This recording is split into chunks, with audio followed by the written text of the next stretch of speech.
the bus go round and round, off we head down. Last week we bought this awesome bus and drove it down south to spend some time with Dee's family. It was really cool taking them out for a day trip down the coast. This week we head home to start stripping down the bus.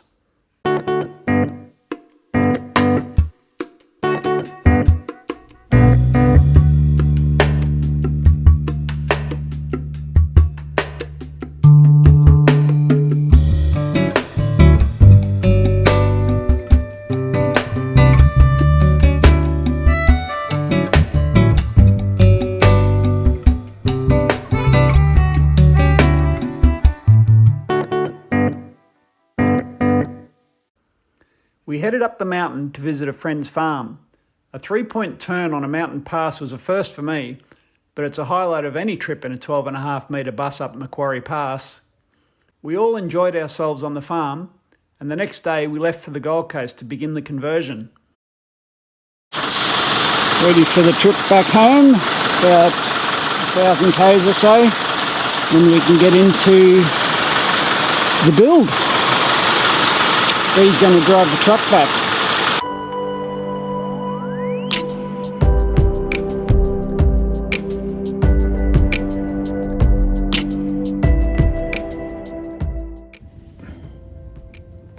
So we've just bedded down our first night, sleeping in what is to become our home, and all of a sudden there's this noise on the window. It's like, what the hell is that? Here it is again.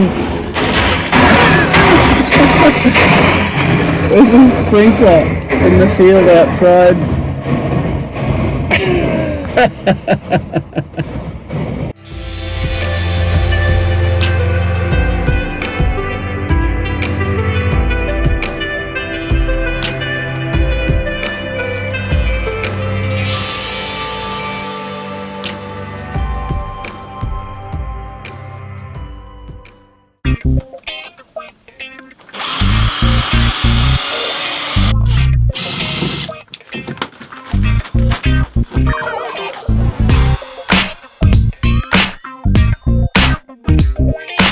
If this is like this for the whole bus,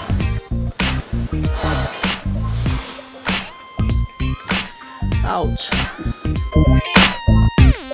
That is insane. 18 rivets between there and there.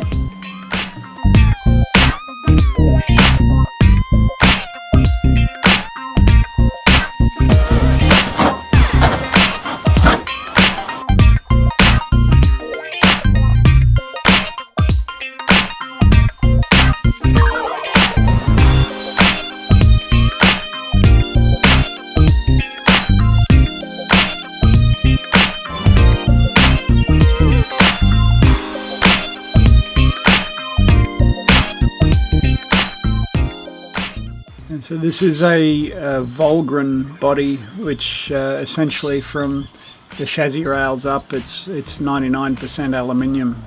So everything is riveted and Sikaflexed, and it's going to take a lot to get everything that's been put together 25 years ago back apart.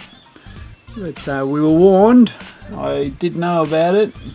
We'll get through it. We will. I'm really happy with the progress we've made today. Yeah. And tomorrow will be great. Well, if you didn't see the bus at the start, you probably wouldn't recognise how much work we've actually done. It's been a really successful couple of days. The roof carpet and the side panels, all the carpets come off really, really easy. A very thin carpet, whereas the floor carpet is an absolute nightmare. There's no other way to put it. Dee, come and take a look at this. Doesn't sound good. That is a hole in the floor. That's the wheel arch right below it, so it's obviously the most susceptible point. For water? For water, yeah. Right. So that's rotten. That's gone. Looks like we'll be replacing some floor.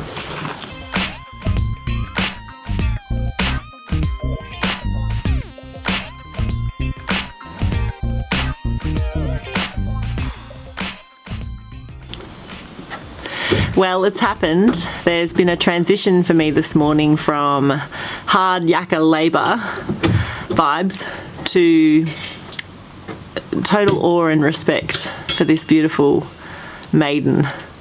She's an absolute ripper, and getting to know her and learn her strengths and weaknesses is turning into an absolute joy. I've found for the last 2 nights I go to bed and wish it was morning already so we could keep going. I'm really surprising myself over this journey. I thought it would be a little overwhelming for me, all the physical work. I'm not really into physical, manual, masculine type activities at all. So it's really surprising me, tapping into another archetype within. And yeah, her weaknesses are revealing themselves. So I'll show you a couple of things. So you can really see here, this is behind the wheel axle.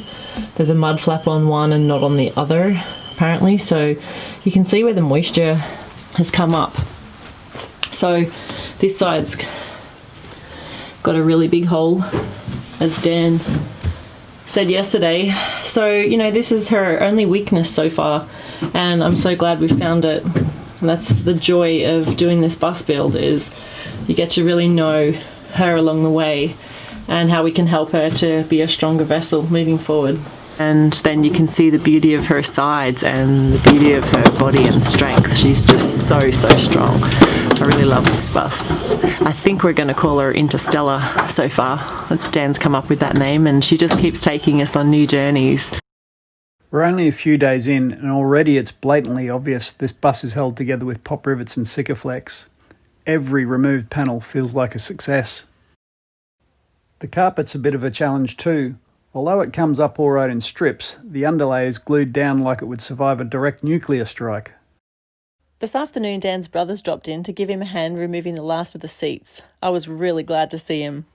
Next one to undo is that one up there, which is that one there, and that's my full reach. It's a lock nut too. Okay, Pete, you can undo that one.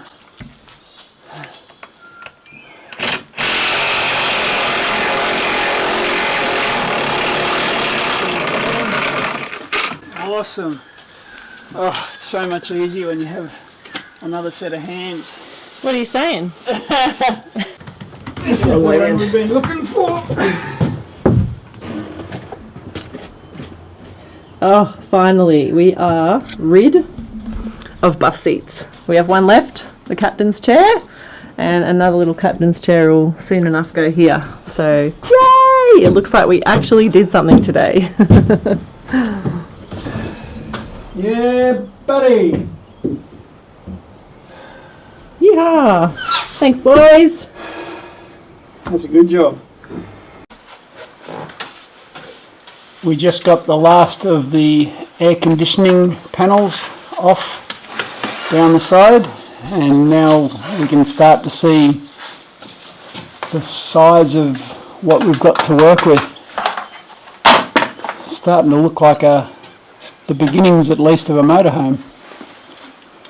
Less like a bus. Oh, yeah.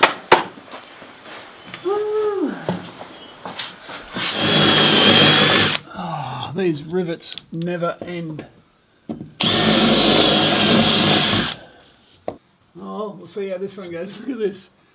That's just crazy. Moment of truth.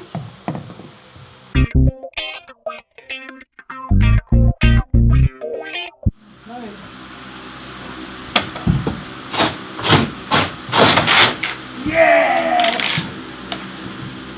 Oh, that's good. Good catch on my part. Got it. Well, I've still got the curtain goes all the way through. Oh, the curtain rod. The curtain rod. Damn that curtain rod. What's hilarious is I said to Dan on the very first day, let's get in the bus, I'm going to rip those curtains out. And I got in, and literally we began to slowly realise that it would be one of the last things that we'd be able to do unless we cut them, is pull the curtains out. So here we go. Woohoo!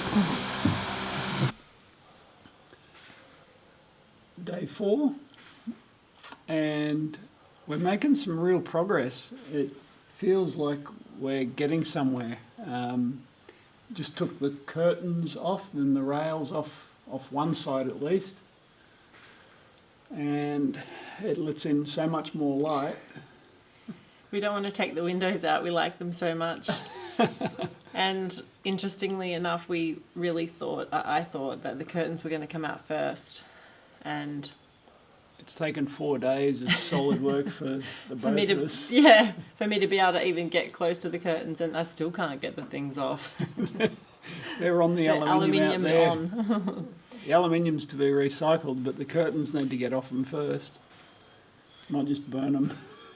I was going to cut them just to get them down, but obviously that wouldn't solve the problem. So, yeah, it feels...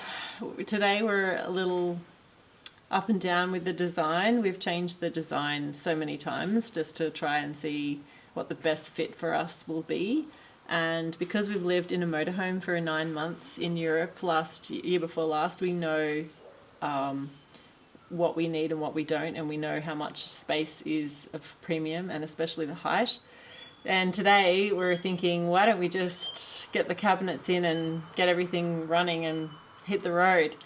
Yeah, because our options are to start fitting it out once it's empty, or to do some serious structural work, raising the roof quite a bit, and then slide outs as well. Which I'm a little bit nervous about, because I've just heard how challenging they are to maintain. Just the leaks for one, and just, you know, when the angle isn't right, and it's just another thing to think about. And when we're on the road, it's all about the feels, you know. It's really is simple is best. And anytime you have like anything that's electronic or a mechanism, then you're really at the mercy of that. Whereas if everything's hand wound and everything's just simple and easy, you can usually, or Dan can usually fix it. So yeah, on the other hand, though, you say it's all about the feels. It'd be a very different feeling to have something that's, you know, with a slide out on each side, say, you're going from what, 2.4 metres inside to 4 metres inside. It's a massive difference. Massive difference. It takes it from being something that's really long and narrow to something that's done. Yeah, let's do it. It sounds so good, and the temptation is there to just get it done and get on the road and start living. However, all of this to get to 10 months, a year down the road and go, oh, we're over it. Yeah, then it's a big decision. So we're feeling like we'll do the roof raise, like as in we want to do the roof raise, but today, as I say, just today we're like, let's just get it going. We'll just do the simple version, get out on the road and get going. And then there was the, you know, thought there of, well, what if we don't even like this lifestyle? What if we don't even like bus life and we put everything we have into it? So let's just do a great job, but nothing structural, and just get out there and see how it feels. And I said to Dan, and if it turns out that that's how we want to live, we'll get another bus, or we'll do whatever we can to this one. And he's like, I don't want to do this again. It's like, I don't want to live my life like this, doing once this over is an adventure. again. More than once is a job. Yeah, true. It is a lot of hard work. We've really worked very hard the last 4 days. But look at what we've done. Yeah, 4 days. And look at what we've done. We might be 4 months, or 8 months or 12 months before we're finished. 4 days, we've just scratched the surface. And so much has been done, though. I'm really proud of us. Yeah. I'm really proud of you, hon. happy. Because Dee's not a physical labourer.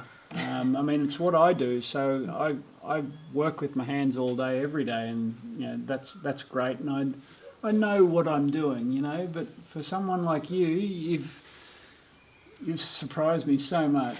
You're just kicking ass. Really doing a great job. Yeah, I'm surprising myself. My younger self would have done this, but yeah, I'm just much more into going for a walk on the beach, reading, or playing with my crystals while he does all the work. No, you're kicking it. This has really taken me by surprise. Really kicking it. Oh well. Onwards and upwards. We'll see you tomorrow.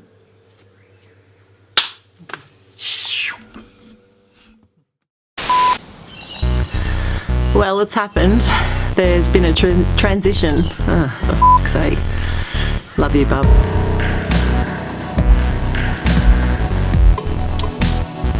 Are we finished yet? Pot rivets are my friend.